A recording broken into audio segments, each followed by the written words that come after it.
Hello everyone, Douglas Waltz, Old Man Comic Book Reviews. We got out of hand this week, so let's just get right to it. We have issue 2 of Captain Ginger, The Last Feeder. This is a sequel to the original Captain Ginger series. And our writer is Stuart Moore, our pencils are June Brigman, and Roy Richardson is doing the inks.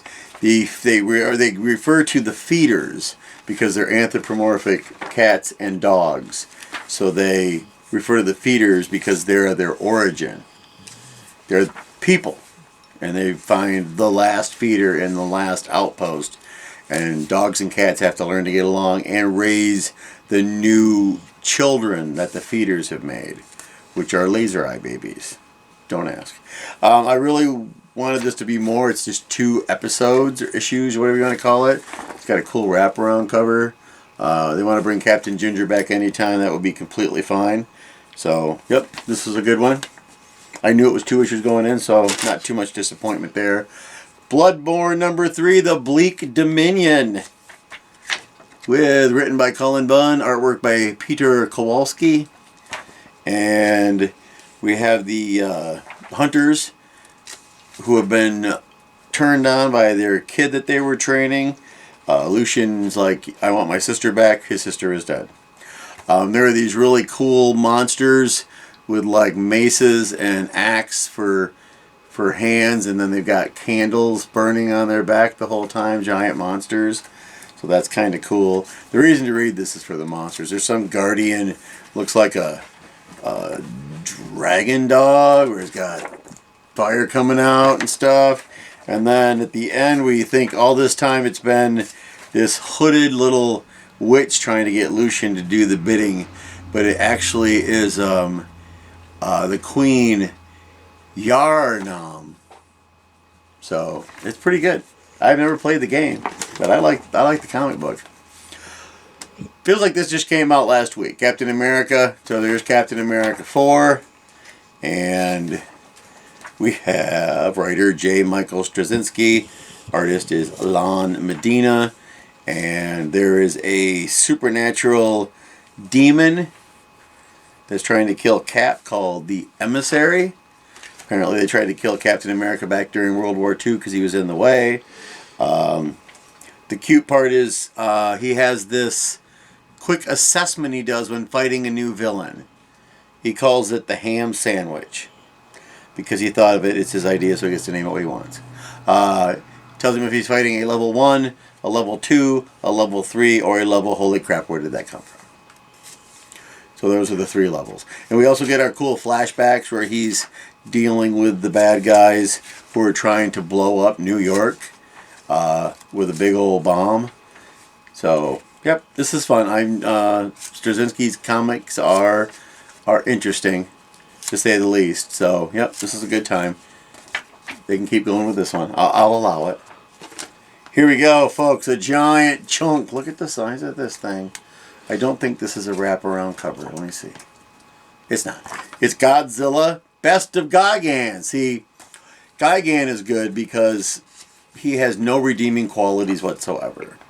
He is pure evil. He's not even all organic. He's got a lot of metal going on, hooks for hands, big old power saw. And I'm talking about Dad Bod Gigan, the old Gigan, the first monster to make Godzilla bleed in a fight. Gigan. I don't like the new Gigan at all. So this collects 4 different stories from 4 different series. There's actually 3 different series, because there's Rage Across Time, History's Greatest Monster, and Rulers of the Earth. Rulers of the Earth is probably the best Godzilla comic that ever came out. But this is a giant chunk of Gigan. And you also get some Jet Jaguar, and Godzilla's in here, and Megalon. You get a classic Gigan Godzilla pose poster in the back. So, good to, this was the best poster in the bunch, though. This whole giant spread like that. So these best ofs are nice. Sometimes it's repeats that I already have, sometimes it's not. Kind of a crapshoot. We have a one-shot from IDW for Sonic the Hedgehog Winter Jam. And it is written by Aizmin Omar Atta and drawn by Min Ho Kim. And Dr. Robotnik has been watching reality shows. So his two robots, Cubot and Orbot, decide to take the Sonic the Hedgehog gang and put them to the test in an arena. The prize is a Chaos Emerald. Our teams are Team Sonic, which is Sonic and Tails. Then we have Team Rose, which is Amy Rose and Cream and a little Chobot. Team Dark is Rouge the Bat and a big robot. And then finally, Team Big is Big the Cat and Froggy. So, and as far as I can tell, reading this, Big the Cat doesn't do anything. Except for Froggy knows how to make ice sculptures. That's the size of it. This is a silly little one-shot adventure, and it was a lot of fun. And next issue, with the regular series, we get some guy named Fang the Hunter. So that'll be cool. All right, here's time to complain again. I have issue 3 of Wesley Dodds as the Sandman. Same complaints as before. Let's give you the culprits that are responsible for this. Here we are. In a font that is awful. Written by Robert Verditti. Artist is Riley Rossmo. And somebody is trying to steal Wesley's stuff.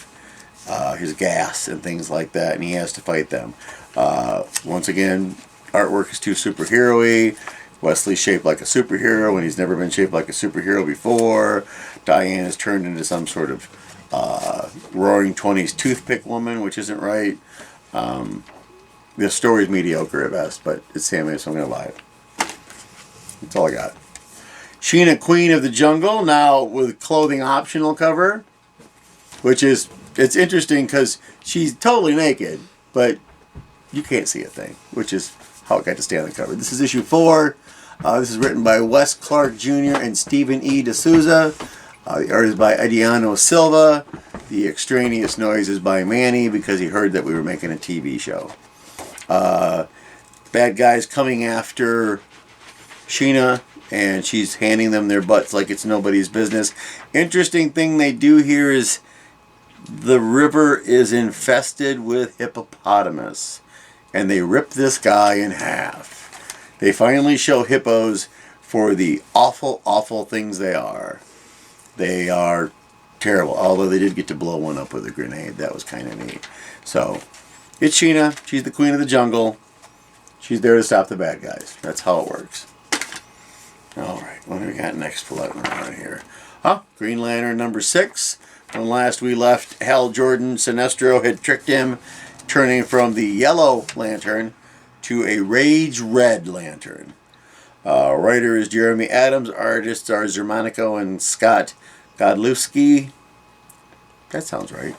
So, big giant fight scenes, lots of red, lots of green. Aww, lots of red, lots of green. It's Christmas! And you know they did that on purpose. Some really nice giant splash pages going on with lots of cool artwork. And Hal trying to figure out how Sinestro is pulling this off. We also found out something, because all 6 issues have had Kilowog in it. And then the sadness shows up in this issue. And I'm extremely unhappy about it. I'll tell you what it is next month. But I'm not going to tell you the freaking week it comes out. Alright, we got a couple bagged ones, so here. Alright, so I was excited because Birds of Prey is really good. This is called Birds of Prey Uncovered. I haven't seen one of these in a long time.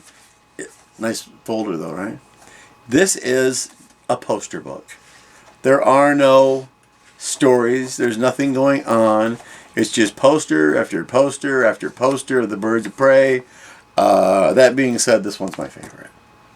So, this is Black Canary by Otto Schmidt. Otto did a great job, which is interesting because he did both of these pictures, and I like this one, but I don't like this one. Odd. I have not been suckered into buying a poster book in forever, but they got me. So there is no writer. The artists are, every page is a different artist, and we're not doing that. So, if you like poster books, though, DC, bringing it back. All right. I do believe this is just a one-shot. This is for Gang War. This is Daredevil. This is Elektra Daredevil, not Matthew Daredevil. And we have Erica Schultz as our writer, Sergio Davila is our penciler, Sean Parsons is our inker. Gang War is going on, and it is Hell's Kitchen is being attacked. So by a group that's led by cops. They had a name. It was something stupid. Oh yeah, it was really stupid. They're called the Heat. Isn't that stupid? So, anyways, we get the fight. It sort of weaves into the first issue of Gang War. There's a couple scenes that are from that book, drawn by somebody else, of course. And there's a new baddie who's just odd looking. I don't even know who they are. They don't introduce their name. So, Elektra has to, do what Elektra does best. Beat the crap out of the bad guys. Without killing them, because she promised Matt that she wouldn't. This does say to be continued, so I don't think it's a one-shot. Oh, here we go. There's a number 2. Let's see if there's more than 2. Daredevil Gang War number 2, Daredevil Gang War number 3. Alright, there's 3. This is the first one. I didn't bother to do any research. So, my lovely wife Martha said, oh, you're going to get comic books, I want this one. You think you're going to get the same answers most of the time when someone says I want this one. No, this is the Three Stooges versus Cthulhu. You heard me what I said. Three Stooges versus Cthulhu. Words, Adam F. Goldberg and Hans Rodionov. Art is Diego Tape. And the Stooges are, as always, starving, so they're fishing. A guy pulls up with his boat and starts babbling about Cthulhu. They find the city of Cthulhu, thinking it's Atlantis. They take something that makes them Cthulhu mad at them. The fishmen show up. H.P. Lovecraft shows up. It's very cartoony art style and still just the oddest thing you'll ever see put to paper. So that being said, it's really funny. It was a good time. I was happy to read it. So Martha did a great job picking out the Three Stooges versus Cthulhu. All right. They just keep going, don't they? Gang War, Luke Cage number 2. Look, he's got his costume. I mentioned that last time. He's also got his team, which is Jessica, of course, Cloak and Dagger, Iron Fist, Danny Rand, Iron Fist. Apparently, Mr. Rand has lost the Iron Fist again. But he's still a karate master. Rodney Barnes is our writer. Ramon F. Box is our artist. And I've kind of already told you what this issue is about. The Gang War. They're trying to beat back the bad guys. Luke's got a costume and he's putting a team together of vigilantes. And anytime you got Cloak and Dagger, I'm kind of happy. So he picked a pretty good team. Jessica, good. Danny, always a good one. They make jokes about Danny and Luke just being an old married couple. So fun stuff. This is really good. I had a lot of fun with this one. Apparently, this is another one of those. This will have 4 issues. And now that I look, so will Daredevil. Because I don't know how to read lists, apparently. There's a checkoff list in the back to keep you. And they do the cool thing where they give you a map of where the war is and who owns which parts of the city. All right. Back to Gang War. We're doing all of Gang War, by the way, in case you hadn't figured it out. Miles Morales issue 13. Cody Ziegler is our writer. Federico Vicentini? Vicentia? Vicentini?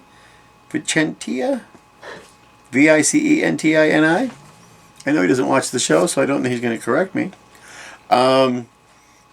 This is my favorite Miles Morales comic book so far, of the 13 issues.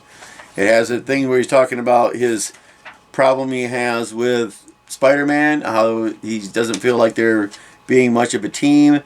We have weird criminals, Bumbler, who's a bumblebee criminal, Vespa, which is a wasp criminal, and Frost Pharaoh. Because an Egyptian pharaoh is going to bring back the Ice Age. I don't know what's going on sometimes. They're going to do the thing with the big splash. I was sad to see the Blade vampire hunting Miles Morales costume go. And then he pulled out he's got the electrical powers. He pulled out the Venom sword. Or it's electrical venom, not like Venom like the Venom character. And so Misty Knight is his person that trains him. And if you've got Misty Knight and somebody's got to be trained in how to use their sword, you call in her psychopathic redheaded friend, Colleen Wing, who all she's worried about is, how's my sword? And it's just a good time. And looks like Prowler will be back. So, yay, Prowler.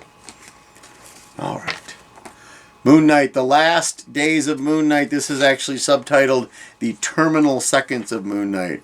Issue 30. This is the final issue of Moon Knight. Mark Spector is dead. Does anyone who reads more than one Marvel comic book believe that's going to stick for more than a minute? Writer Jed MacKay. Artist is Alessandro Cappuccio. And I just told you what it's about. Mark dies. And then all these people are going to help out and fight all the evil in the world. The interesting thing is Zodiac shows up trying to kill Mark, but he's killed Mark before. But Mark has Khonshu, who resurrects him. Khonshu is captured. Mark dies, he dies for real, and the guys that are trying to kill him, all of a sudden now we've got Zodiac after the bad guys because they killed Moon Knight. He's like, I only get to kill Moon Knight because I know he'll come back. And you killed Moon Knight for real. So the last thing we saw him was facing down the guy with an incredibly long table full of torture devices. So that was funny. They're bringing back something. They're calling it Vengeance of the Moon Knight. And I think they're going to have Hunter's Moon as the new Moon Knight. Blech. It's a terrible idea. I want my multiple personality disorder Moon Knight. I want my Stephen Grant. I want my Jake Lockley. I want my Mark Spector. I want it where they argue sometimes, even though it's one guy. That's what I want. So, blech. All right, we got 2 in bags. One for just sheer violence. The other one's got boobs in it. We're going to do the boobs first. There was a great series just a while back called Flesh Eating Cheerleaders. This is the Flesh Eating Cheerleaders Holiday Special. All right, we have story and script by James Macia. Art is David Dion. And the girls are, the ladies are trying to spread more of the bug. So they seduce Santa Claus so they can put the little parasites in the sleigh.